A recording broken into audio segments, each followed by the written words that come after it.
గతేడాది CAG report ప్రకారం చంద్రబాబు చేసిన అప్పు 81,082 కోట్లన్నారు వైఎస్ జగన్.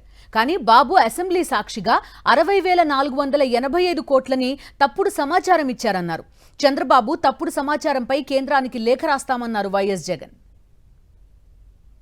81,082 కోట్లు చూపిస్తా ఉంటే కాగ్ రిపోర్ట్ల ప్రకారం ఏకంగా అసెంబ్లీలో చంద్రబాబు నాయుడు గారు ఈ మాదిరిగా తప్పుడు లెక్కలు చూపిస్తూ 60,000 కోట్ల రూపాయలు మాత్రమే నెట్ బోరోయింగ్ కింద చూపిస్తూ ఉన్నారు.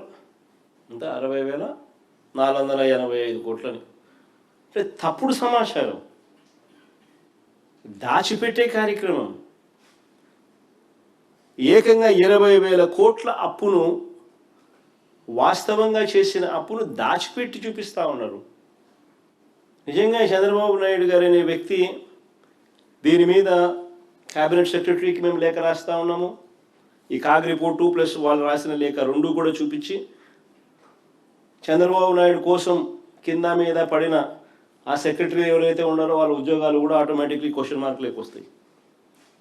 దగ్గరుండే సభను తప్పుదోవ పట్టించే కార్యక్రమంలో పాలు పంచుకున్నందుకు డిఓపిటికి లేఖ రాస్తున్నాం, క్యాబినెట్ సెక్రటరీకి లేఖ రాస్తున్నాం, ఫైనాన్స్ సెక్రటరీకి లేఖ రాస్తున్నాం. కాగ్ రిపోర్టు, ఈ రిపోర్టు రెండు కూడా పెట్టి